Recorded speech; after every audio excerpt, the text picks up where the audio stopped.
Os ecos do universo.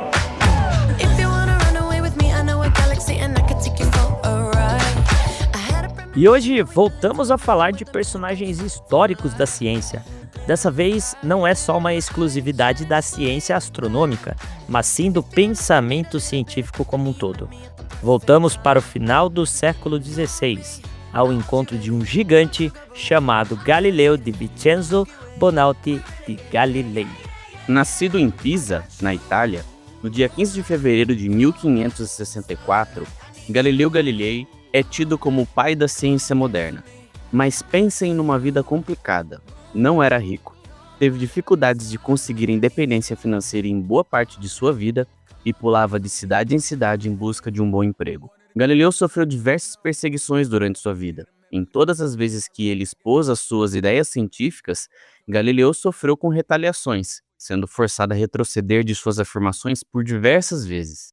Um homem com um temperamento rebelde, vivendo no meio de uma fase de inquisição e na Itália, bem próximo do Papa ainda. Ou foi azar, ou era para enfrentar mesmo toda a máquina repressiva da igreja. Porque contemporâneo a ele viveu Johannes Kepler, mas lá na Alemanha, longe da influência do Papa, uma região na época que era secular, ou seja, bem mais tranquilo para debater sobre o pensamento científico. Mas passando por algumas fases da vida do nosso personagem, seu pai, Vincenzo Galilei, foi um músico que era muito interessado por teoria musical. Foi famoso por ser um dos primeiros a utilizar da matemática em suas produções artísticas. E foi por influência dessa infância artística de sua família que Galileu aprendeu a tocar alaúde, desde bem jovem.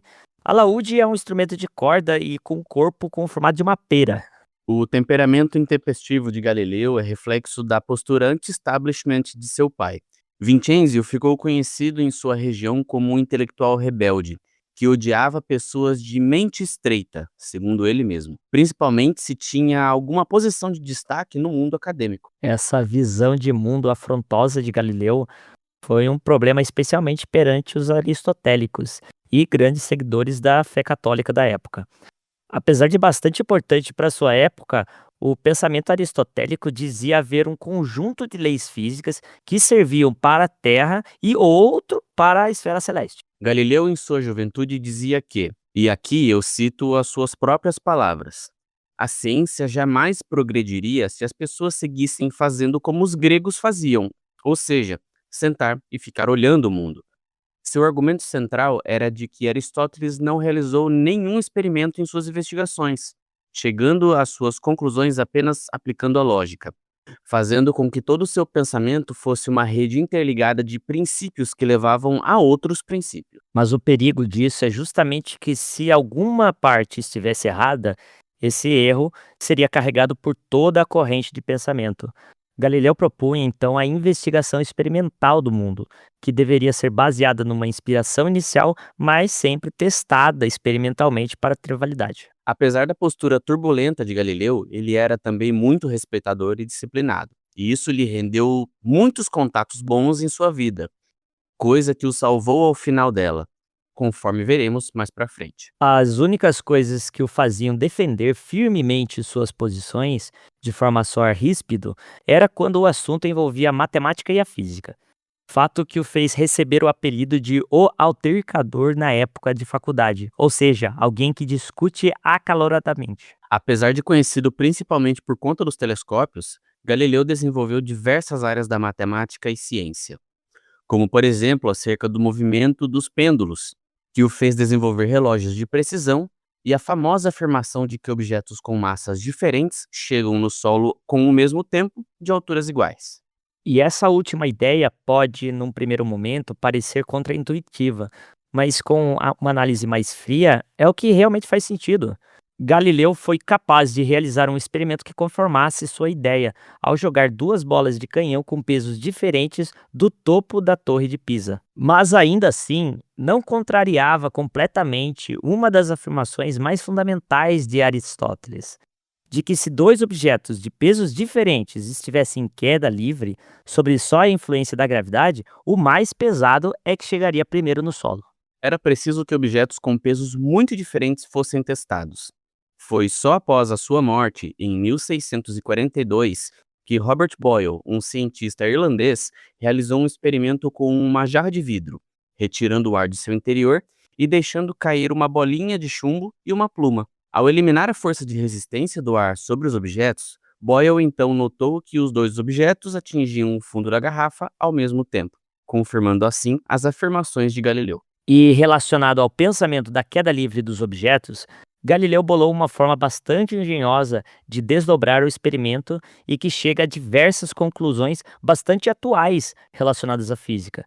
Galileu criou um plano inclinado, feito de uma calha com um certo ângulo em relação ao chão, e deixou que as bolas rolassem sobre ela. E assim repetiu por diversas vezes, alterando desde as massas da bola até o comprimento da calha, notando então um padrão que o permitiu retirar concepções matemáticas. Galileu conseguiu notar nesse experimento alternativo uma variação na velocidade do objeto. Sua ideia tornou possível observar facilmente o conceito de aceleração e também que se dois objetos, seja qual for os seus pesos, caindo em queda livre ou rolando por distâncias iguais ao longo de uma calha, ambos chegarão ao final da viagem ao mesmo tempo. Nesta fase da vida, devido às suas explorações experimentais, Galileu passou a receber bastante notoriedade dentro da comunidade científica e também uma graninha, né? Foi em contato com o físico veneziano Paolo Sarpi que o nosso personagem passou a se interessar também por balística. E foi nesse momento que Galileu começou a desmontar outras crenças físicas que eram tidas como verdades. A física convencional estabelecia que apenas uma força podia agir sobre um objeto em dado instante. Mas Galileu desbancou essa afirmação. Ele esclarece que se uma bola caísse do topo de um mastro de um navio, ela chegaria ao solo na base do mastro e não afastado dela, mesmo que o navio estivesse em movimento.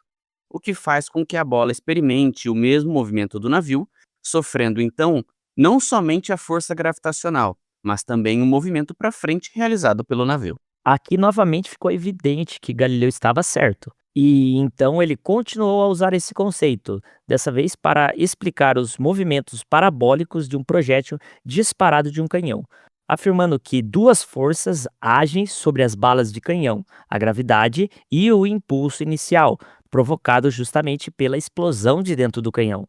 E Galileu, mais uma vez, refuta Aristóteles. Existem algumas imagens de antes mesmo do nascimento de Galileu que tentam remontar como seria o movimento balístico sob o pensamento aristotélico.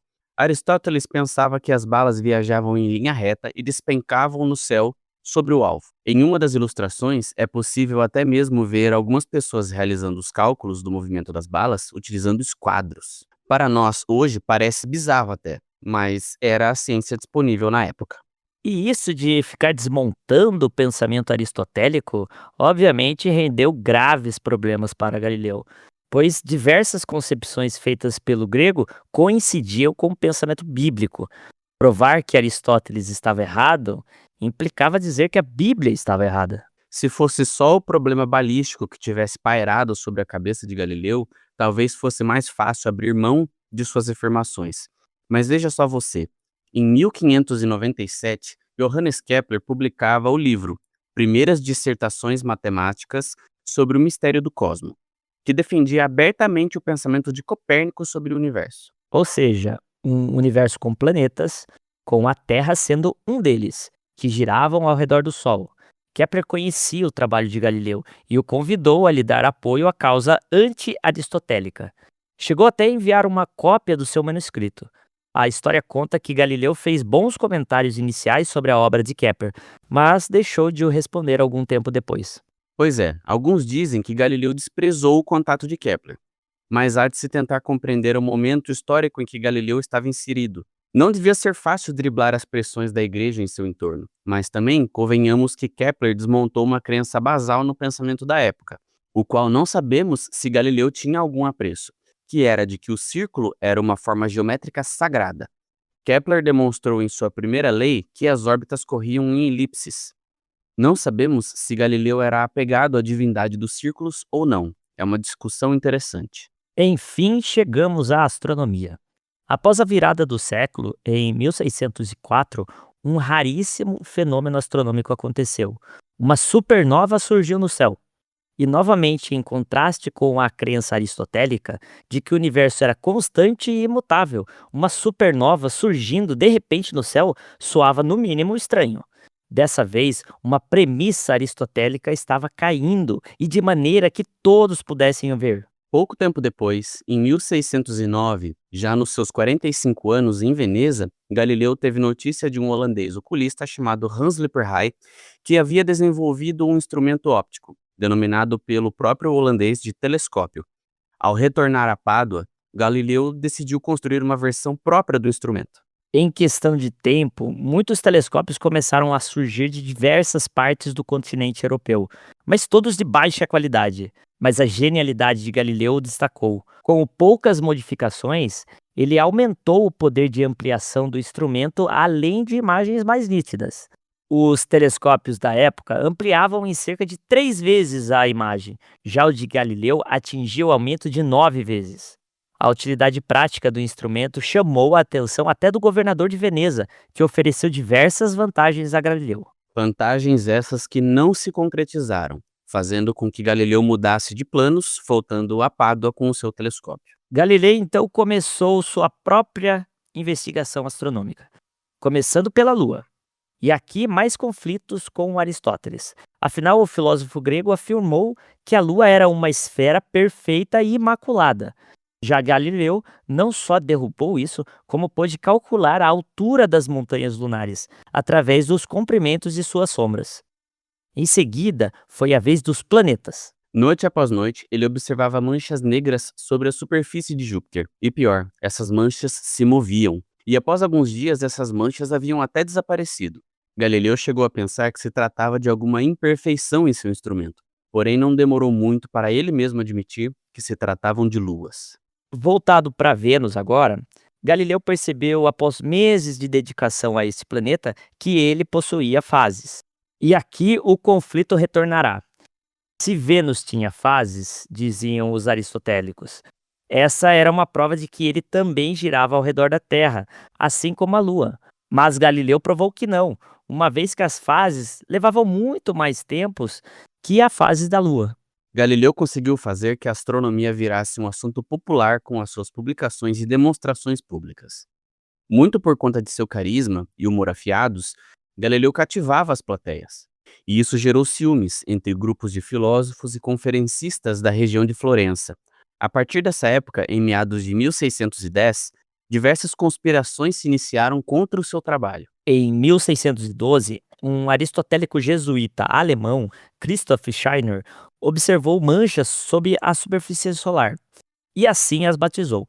Mas, como sua crença sobrepunha sua racionalidade, mesmo perante ao que estava observando, ele afirmou que as manchas eram pequenos planetas que orbitavam o Sol. Galileu novamente refutou essas afirmações usando observações próprias em um tratado. Isso colocou definitivamente Galileu na posição de herege perante a Igreja, sendo chamado de inimigo da fé por um padre que realizou diversos sermões anticientíficos e ainda questionando a fé de Galileu. Em poucos meses, a encrenca de Galileu com Scheiner chegou aos ouvidos das autoridades de Roma, sendo intimado a abrir mão de todas as afirmações que fizera antes, de que Copérnico estava correto. Mesmo rebelde perante as afirmações de Aristóteles, Galileu se viu como um homem de fé, fiel à Igreja Católica e altamente religioso. Mas nem isso evitou que ele fosse colocado na posição de opositor da Igreja, uma ameaça aos sistemas de crença. Galileu, então, devido às pressões, retirou seu apoio às ideias de Copérnico e concordou em não mais ensinar qualquer coisa solidária a esses conceitos hereges. Porém, em 1618, 3 cometas surgiram no céu. Diante de algumas afirmações erradas acerca do movimento desses astros, Galileu quebrou o silêncio imposto, lançando o livro O Ensaiador, que utilizava do pensamento de Copérnico para explicar a trajetória dos cometas. Bastante irritado com a intransigência do nosso personagem, o Papa Urbano VIII estava disposto a condenar Galileu, não fosse pela rede de contatos influente que ele construíra no decorrer de todos esses anos. Sua pena, então, foi reduzida de pena de morte para prisão perpétua e domiciliar. O final da vida de Galileu foi dramático. Afundado em depressão, Galileu contraiu infecções e até mesmo perdeu uma filha. Mesmo diante deste final trágico, Galileu voltou a pintar e tocar laúde, dentro das concessões que a igreja lhe permitiu. Ele ainda tinha algum contato com alguns instrumentos científicos, podendo assim seguir observando a Lua, estrelas e alguns planetas. Em 1637, logo após concluir o livro Duas Novas Ciências, ele contraiu uma infecção nos olhos que gradualmente lhe tirou a visão, ficando completamente cego. Até que, por fim, em 1642, no dia 8 de janeiro, Galileu falece durante o sono. O legado deste homem, que foi o pai da ciência, é incomensurável. Muitos o consideram a personificação da Renascença, lançando os fundamentos das descobertas feitas posteriormente por Newton. Transformou o telescópio de bugiganga para uns em instrumento militar e científico. Descobriu o conceito matemático da aceleração, tido como o primeiro físico experimental. Sem dizer as incontáveis publicações que ele produziu, como O Mensageiro Celeste, De Motu Accelerato, até o Diálogo de Dois Máximos Sistemas do Mundo e Duas Novas Ciências. A antiquada e intolerante religião que punira Galileu e tentou, por vezes, destruir o seu ânimo, pode ter restringido a sua vida, mas não conseguiu parar a sua genialidade. Graças a Galileu, a era do iluminismo logo começou a crescer, espalhando-se por todo o mundo de maneira inexorável. Só em 1992, após anos revisando o processo de 1633, é que a Igreja Católica Romana reconheceu finalmente os excessos e seus erros, retirando a acusação contra Galileu, só 350 anos depois da sua morte. E assim, passando pela vida desse ser humano incrível que foi Galileu Galilei, nós encerramos os Ecos do Universo. Você acabou de ouvir o Centauricast Entre as Estrelas.